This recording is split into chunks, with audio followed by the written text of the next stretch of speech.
remember when I was little and my sister and I were playing Ocarina of Time, and we never got out of the forest. We didn't even know how to get out of the damn Kokiri village to get to the Deku Tree. I mean, they were kind of a first of their kind sort of game. I mean, there weren't too many games to reference in like that thought process. Now that we've played so many games of that adventure mold, we can kind of figure out where to go for certain things like that. But back then, I don't blame us.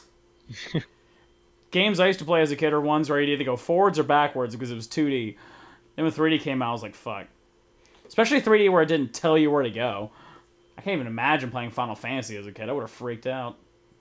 I tried playing Final Fantasy, the 1 and 2 remake on the Game Boy. I didn't play it very long. I don't know, I was just weird about games. Like, I remember playing the Resident Evil 2 game they released for Nintendo 64, and I couldn't even make it past the original cinematic because it freaked me out too much. I would turn on and be like, ah! Run away from the TV. Now I look back at zombies, they don't freak me out at all, but back as a kid, damn. I looked back and I thought I was a better gamer as a kid, but obviously I was not. It's why I'm never a big advocate for the Origin game being the best. I don't believe in that. At least most of the time. A lot of people are just like, oh yeah, like they'll say Super Mario 64 is the best 3D Mario, and I'm like, that's not true. It deserves respect for laying the groundwork. Oh but yeah. There's definitely more that was built onto it later on. Well, it's kind of like saying, Ocarina of Time is the best 3D Legend of Zelda, which it's definitely very good. Yeah. Most of it holds up. Yeah. The visuals and, again, first-person aiming do not. But that's kind of why I dig the 3DS remake so much. And again, why I want Majora's Mask to get that, because if it got the controls... Because, I think the art design for Majora's Mask makes up for a lot of the graphics, which, even with the expansion pack that went into it, they're not GameCube level at all, or even anything remote to that, but they still hold up in an artistic respect. So, if it was just the things that held it back from being great, like some of the controls, which Ocarina of Time had fixed, it would probably be at least on level with Wind Waker in terms of art, gameplay, and controls all being perfect. I think, admittingly, the only reason people didn't like Wind Waker was of all the traveling. Mm-hmm. But I liked the traveling. When I played it, I had no problems with it. I thought it was actually kind of fun to sail in the fact that there wasn't like a time skip thing, because it made it feel more real. Yeah. And it was just, because it was so pretty, it was just fun to drive around, look at all the visuals, and just explore. I consider Majora's Mask my favorite, but I think Wind Waker is the best in technical terms. Mm-hmm. I remember how much people were freaking out when they changed the design of Link? People were losing their damn minds. How dare you make him more cartoony? And then when they played the game, it's like, okay, this actually looks kind of cool. Plus he stabs Ganon in the fucking face. That's not cartoony. Ganon turning into rocks is, though. Yeah. And badass, but still. I guess, like, the transition, because I guess the one before that was Majora's Mask, which was so dark. And then they're just like, hey, pretty. Even Wind Waker gets kind of dark, but more in a way if you read between the lines. I never really I don't know what it's about, but I never really understood why Legend of Zelda always sticks out as like the set for kind of the adventure game, platformer game sort of thing. I think it's just because it's been so long established, but I think some of it just comes from the charm of it. Because no one really talks. No, I don't think they'll ever have voiceovers in a Legend of Zelda game, ever. That does hold it back in some respects. That doesn't need voice acting. But it's kind of like how in Twilight Princess, that Link was just... He was obviously an entity in his world. He had a character, and he lived in this place, and people knew who he was, and had thoughts about him. And then when he went to do anything, it was just... the dopey, flat grin. It's one of the things that Skyward Sword did right. Yeah. Making Link actually react to his world and give him his own character, because the player avatar aspect just doesn't work anymore. Well, even the Skyward Sword version was a bit of a player's avatar. I remember having that discussion, I think it was with Yoshi and stuff, and I was just like, in creating games, the three parts you'll always find are going to be the world, the characters that end up occupying the world, and yourself. And the story. And rarely do all of those factors tend to kind of mesh all at once. Because from a gameplay standpoint, it's pretty impossible to carry that fine line. Because, if the world's expansive and open and you have these distinct characters, you really can't, in a beginning, middle, end sort of segment, you can't push a story. Stories have to kind of always break themselves into small, bite-sized chunks across this world itself. So Legend of Zelda is one of those ones where the story is simple. I mean, you're just going to save the princess, really, but it's not anything super fantastic compared to anything else, but the world and the characters are interesting. Vice versa, you might have a game where the story is being pushed forward and the characters are interesting, but there's no real sense of freedom. You're on a rail. Because they have to put you on a rail where the story just doesn't progress in a very timely fashion. In a game that can manage to get all of it perfectly, I don't think it exists, but not that I'm complaining. It's just always something I noticed. Mm-hmm. That's a good point, because in the case of going back to Dark Souls, just because I've been playing a lot and it's going on my mind, it's the story is there, but it's plot crumbs that you pick up along the way. And you could go through the main game without ever really knowing the whole story. And the characters are sparse. A lot of them aren't actually involved in your part of the story. They're just kind of inhabitants in this little world. And this is mostly just the first Dark Souls. The second Dark Souls is much more barren in that sense. Well, I mean, like in a game like that, the story itself is the world. You learn about it, kind of things, and there's a kind of ongoing story about the world itself, but not really you. And your character's a vanilla avatar, so he can kind of experience those events in more of an explorative manner versus a ongoing saga or an ongoing character that grows and learns from their experience. There's some games that can manage to blend that illusion, that they can have a great character, but they act like they have an open world when they don't. But I don't think you can ever really make a game, at least a good one, where it could fit on all those fronts the same. Just from a story-selling standpoint, I just don't see how it's possible. Right. Serious time with the TheStrawhatNO. Well, it does remind me, I've been thinking, I mentioned this idea to Yoshi, because there's a lot of gameplay groups on YouTube who also do lists, discussions, talking about different aspects of games, their favorite games, why they're their favorites, top 5 favorite Zelda themes, top 5 personal favorite games, favorite bosses, what have you. And we tend to discuss things like that in the Let's Plays anyway. Mm-hmm. So, this is for you, Travis, to consider, and for the viewers, if you would like to see some of that in the TheStrawhatNO, since we're already discussing that in the Let's Plays. Give them their own little series, their own videos to discuss that, things like that. And I think our perspective is different enough. I mean, we all have, I think, different kind of tastes, in a sense. Mm-hmm. I think that'd be interesting.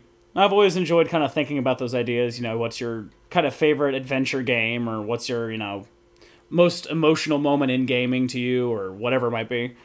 This discussion went so long, I'll probably just make it a separate video anyway. Hooray! What were we even discussing? I can't remember. Spiders. I don't know. Spiders. Gaming. See, gaming is like spiders. They have 8 legs. Everyone hates them. So yeah, Dark Souls 2, the story is crap. Big surprise. I mean, why would a game like that have a story? I mean, I'm not talking about a character-driven story. I'm why would it even have anything focused on anything that your character does outside of very simplistic viewpoint? Because anything like that would be super distracting and probably super convoluted if it was the world plus the characters developed in it. Something would not mesh. Well, yeah, Dark Souls 2 is kind of unfocused in that respect, because it is kind of hands-off. The player character is this blank slate. It is just you. You say yes, no, and that's it. Then you go kill things. But in the first Dark Souls, the world was the story. Yeah. You were kind of learning what was happening, your involvement in the overarching plot, what the overarching plot even is. In Dark Souls 2, you're not so much in this one focused world. You're kind of in a hub that's, again, spider legs out into these different areas that don't feel connected. They don't feel like they're in the same place. And in Dark Souls, how you learned about the world was from the characters that you meet, the item descriptions, which gave a lot. You would almost know nothing if you didn't read the item descriptions. And just the intro cutscene kind of gives you an idea of some of the different elements that you learn, like where each of the characters in the intro ultimately ends up and why you're going to deal with them. The opening intro in Dark Souls 2 is just, hi, you're losing your mind. Go down this hole. Hi, you're here. Okay, you're going to keep dying and dying and dying. Go. And then you get to the main hub area. Hi, are you the new king? What? See, I never had necessarily a problem with that, the dynamic of you just being a blank slate, although I think it is kind of a antiquated type of storytelling sometimes.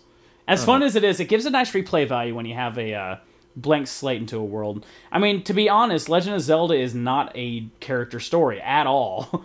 Yeah. It's the world, and because people are so familiar with it, they love to explore the world and learn about it. There's interesting characters that populate the world, but those characters are a part of the world itself. Well, that's the problem with Dark Souls 2. The world is boring. You just fight monsters all day in pretty lands. Yeah, everything you find, for example, a lot of the enemies in different areas aren't actually from that area in some cases. They're from this other completely irrelevant kingdom, and there was some of that in Dark Souls, but the enemies and the items were actually from the area you were in most of the time, so it kind of gave some character to where you are. In most cases, none of the items actually correlate to where you are, and I never get the sense that where I am is actually connected to this kingdom that I'm supposed to be ultimately ruling at some point. Mm-hmm. And then I never even actually figure out the story by the end of it. Well, you get the story, but it's not as interesting to unravel, because there's nothing to unravel. Worlds are hard to develop, really. I mean, it's easy enough to create small, bite-sized chunks of those kind of things, and there are a lot of people do that. I mean, that's an old style of gaming. Here's the ice level, here's the lava level, here's the... And I think sometimes the thing I got from Dark Souls, it's a very old-school design of gaming. A very unforgiving... There's always that kind of focus on respawn points versus anything else, and it's that kind of unforgiving toughness, and really... A lot of it... That's the only thing I had about Dark Souls when I played it, was like, nothing's really explained to you. It's just like, go. Well, that's kind of where the fun comes in, because it's not explained to you immediately. Right. You kind of have to go out of your way to find some of it, but it's not too hard to find the bits of information. I'll have to play it at some point again. Yeah, it lets you learn the world. And if you don't want to bother learning the world, just play the game. It's fun to play. Games like that can be tough, especially with, how games have been... That's why I still say it's kind of old school, because games nowadays aren't set that way. Sure. Either the artistic direction or a character will tell you where to go. And you're basically just following point A to point B. I mean, even Legend of Zelda does that. A lot of RPGs will do that too. I mean, there's always ways to go off the side and do your own stuff, but at the end of the day, you're not going to have any kind of story if someone doesn't try to say, okay, let's send you to the other story area. Or even, games that give off the illusion like you can just walk around and do nothing, like BioShock Infinite, you can just walk around and look at stuff. But you're on a rail. You have a place to go. The characters talk and lead you in those directions, and there's visuals, cues, and things like that that'll tell you what you need to do next. And consciously or subconsciously, it's not going to be a free-roaming world because you need to develop these characters, or you need to develop the story that's occurring with these characters. But in a game where there's no character, then the way you make up for that is making the world interesting enough to have its own story to it. That you're basically Travis putting on the outfit, jumping into this world, and being involved in it. Which is super awesome and always gives a nice replay value. I mean, although admittingly, one of my bigger pet peeves that still exists is the silent protagonist. Yeah. That just bores me. I want a character that has a personality. Even if it's not even, maybe options for the personality. I mean, someone like, Mass Effect, they have a character with a blank slate of a personality, but you get to pick how they react to people. But a lot of those ones where it's just, you can literally hear the people that you talk to going, the silent type, eh? Twilight Princess. Yep. That's interesting. I never really did quite notice that balance between the world, the story, and the character. I know the title for this discussion video. We should do this more often. I like this. Yeah. I never get to talk about my gaming philosophies and stuff like that, and I played gaming long enough to see when they do things like that. I'd love to make my own game if I knew how. Yeah. It's no different than writing any other story, just the advantage of a lot of things like movies and TV shows is that they control their own momentum. A game is only going to be as connected for emotional and story-based resonance as it will allow you to be, or as much as you allow it to be.